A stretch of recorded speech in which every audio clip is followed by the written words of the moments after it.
Welcome to the Real News Network. I'm Jessica Devereaux in Baltimore. The call for war with Syria is intensifying, with U.S. Secretary of Defense Chuck Hagel saying that they have moved forces in place in case of a military strike against the Assad regime.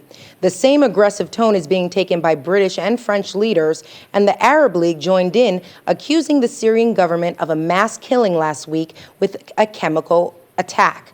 There has been no confirmation of who is actually responsible for the attack since the United Nations weapons inspectors in Syria postponed a trip after inspectors said snipers attacked them. Prime Minister David Cameron of Britain, who cut short his vacation, said that Parliament will be recalled early for its summer recess to deal with the Syria crisis. Now joining us to analyze these events is Phyllis Bennis. Phyllis is a fellow and the director of the New Internationalism Project at the Institute for Policy Studies in Washington, D.C. Thanks for joining us, Phyllis. Good to be with you.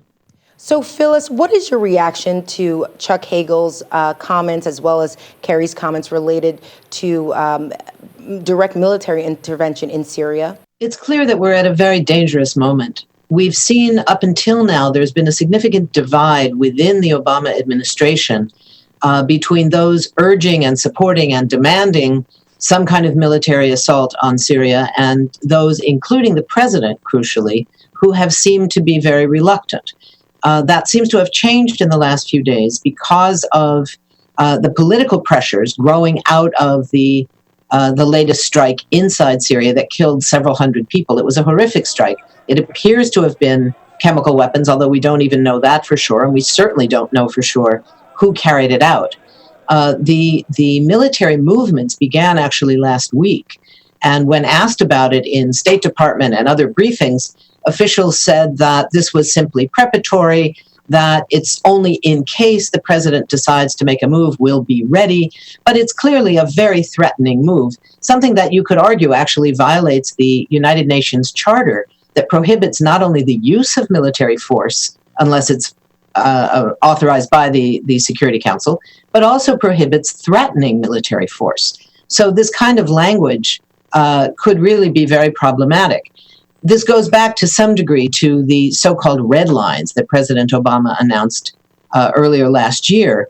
And the problem, of course, with red lines, no one should ever raise red lines. There should always be a call for diplomacy. Red lines make the assumption that military options are the only ones on the table. And in this case, President Obama, despite his apparent reluctance to go in militarily directly into Syria, never went out of his way to say, when I said a red line, I meant that if we see the use of chemical weapons by anyone, the regime, the opposition, by anybody, we are going to be sure that they are brought up on charges in the International Criminal Court. He left the assumption that it meant military force. And so now he's responding to political pressure from Senator McCain, from elements of Congress, and there's been shifts now with Israel, which had previously not called for military assault on Syria, partly because the Syrian regime has been very useful to Israel. It's kept the occupied Golan Heights quiet, kept the border quiet, etc. Now there's a fear in Israel among the leadership, and Prime Minister Netanyahu indicated this yesterday in a new statement, that they're afraid that if there is no military strike against Syria, that Iran will draw the conclusion that there will be no military strike against Iran. And therefore, they are now calling for military assault on Syria. And their supporters in the United States, led by AIPAC, are following suit. So there's pressure coming on Obama, both domestically and internationally, to move militarily. And so far, he has been willing to stand up to that pressure. Whether that's going to continue remains a very serious challenge, and it's looking much weaker right now. His tendency right now seems to be to move towards a much greater likelihood of a military strike. Okay, let's talk about the chemical strike that happened last week, or the alleged chemical strike. We don't know if the Assad regime was responsible. But let's just say the regime is responsible. And people say that, of course, this is a war crime, and that some are arguing that something should be done. In your view, what would a constructive foreign policy be towards Syria right now? Well, I think that we should take very seriously the crime of using chemical weapons. It's certainly true that more people have been killed by the conventional bombs used by the regime than were killed in this particular strike, but it did kill several hundred people. But it is true that there are separate conventions that the vast majority of countries around the world, not including Syria, have signed on to that prohibit any chemical weapons possession or use. There's a similar prohibition against biological weapons, and of course we all know there's a similar prohibition against nuclear weapons. I think that we should be respecting those, trying to expand them so that cruise missiles and drones are also made illegal. Right now we have three major kinds of weapons that are illegal. One of them is chemical weapons. So it is a separate kind of war crime, and we should take that seriously and make clear that we stand against any possession or use of chemical weapons by anyone, and that anyone using them should be held accountable in the International Criminal Court. Now, what that means for the United States right away is to indicate, as we heard from Congresswoman Barbara Lee today, reminding us there is no military solution to the crisis in Syria. It is a civil war. Greater intervention by the United States is not going to make it better. It's not going to end the war sooner, and it certainly isn't going to protect Syrian civilians. What we're going to have, and it's going to be now or it's going to be later, is more diplomacy, tougher diplomacy, harder diplomacy. But it's going to take diplomacy and negotiations to end this war, to stop any possible use in the future of any weapons, certainly including chemical weapons. So we're going to have to call for more diplomacy, harder diplomacy, greater diplomacy. And that means engaging directly with the regime in Syria, as well as with the opposition. It means engaging with those who support both sides. So the U.S. needs to be engaging directly with Russia, as well as with Iran. When the U.S. was talking with the Russians about the so-called Geneva II negotiations, which right now the U.S. is in no hurry to go forward with. Earlier, it was Russia who was in no hurry. But the result is those talks have not begun, and they need to begin. The U.S. position was we're not going to allow Iran to participate. The reality is that's crazy. Whatever you think of the role Iran is playing in Syria, if they're not party to the talks and the negotiations, they're not going to be bound by any decision that gets made, and the talks won't work. This was the lesson that we've seen over and over again. If you're serious about diplomacy, everybody has to be at the table. And that means real negotiations over who's funding both sides. So the U.S. needs to put pressure on Russia and Iran to stop resupplying the arms of the regime.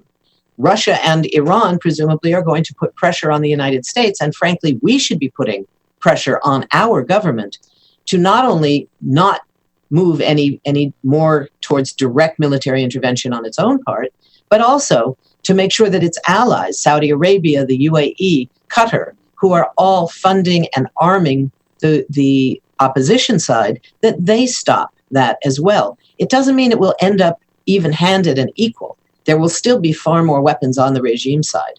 But until we have a halt to the new weapons coming in, there's no way that talks towards a ceasefire are going to work. Okay. And let's talk about the drumbeats of war intensifying right now. And I want to talk about this article that Robert Fisk wrote in The Independent titled, "Does Obama Know He's Fighting on Al-Qaeda's Side?" And this topic of how the U.S. is supporting the opposition, but the opposition, part of it is actually affiliated to Al-Qaeda. Can you talk a little bit about that? The Syrian opposition is a very complex body. It involves many different political forces. The original heroic opposition of Syrian democratic forces who were fighting nonviolently, wanting a political struggle for rights, for their rights as citizens of their country, for reclaiming their country from a brutal dictatorship.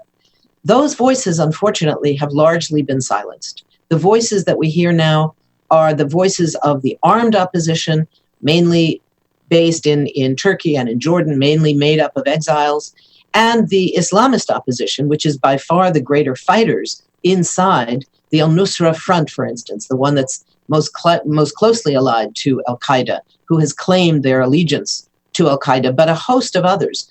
By some estimates, there's more than 1,000 separate militia groups, some of them tiny, some of them huge, that are fighting against the regime in Syria. There's no doubt that the U.S. concern about whether or not to move in a more direct way to support the opposition. They've already obviously been supporting it, but not as directly as is now threatened, is because they know precisely who the opposition is. The problem isn't just that the secular opposition in the so-called Free Syria Army or the National Syrian Council, the political and armed opposition respectively, are unable to come up with a unified platform, a unified voice to speak with one voice, etc. That's not the main problem. That's a problem. But the main problem is what you referenced earlier, that a huge component of the fighting force against Assad inside Syria now is made up of Islamist forces, many of whom are not Syrians at all, who have come from a number of countries, organizations like the Al-Nusra Front and others, who are allied with the most extreme Islamist forces in the region, very dangerous, who no one outside really wants to come to power. And the problem is, for all that the Free Syrian Army leadership has said, well, we will make sure that the weapons you give us do not fall into their hands.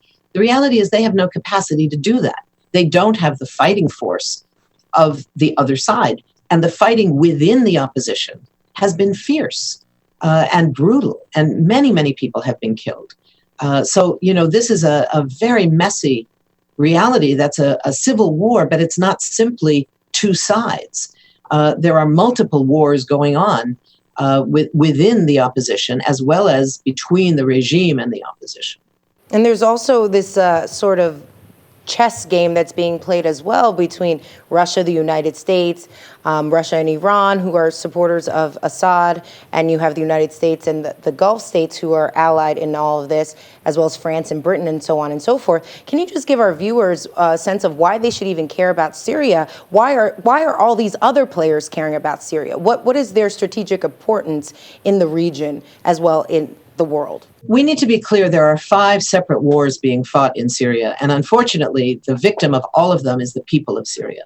There is certainly one war between the Syrian regime and a component of the Syrian people, as I mentioned earlier, with a very complex combination of forces challenging and fighting against the regime. There's a sectarian war that's underway. It didn't start that way, but it has become a thoroughly sectarian war between, on the regional side, Sunni and Shia, with the Alawite leadership in Syria on the Shia side. And that takes shape when you see Iraq and Syria and Iran on one side versus Saudi Arabia, Qatar, Jordan, Turkey on the other side. Then there's a regional war for power, largely between Iran and Saudi Arabia, but being fought in Syria to the last Syrian, and with other forces such as Turkey, such as Qatar and others playing a role. You have the war, the new Cold War, if you will, between the United States and Russia over sea lanes, over control of resources, control of oil fields, etc. Pipelines, all those factors come into play. And that war is being fought to the last Syrian. And then, of course, you have the war between Israel and the United States on the one hand and Iran on the other hand over Iran's alleged nuclear aspirations. And that war right now is being fought to the last Syrian. So you have a number of wars that are taking shape inside Syria, and the people of Syria are the ones who are paying the highest price. Thank you so much for joining us, Phyllis. Thank you. Always a pleasure. And thank you for joining us on the Real News Network.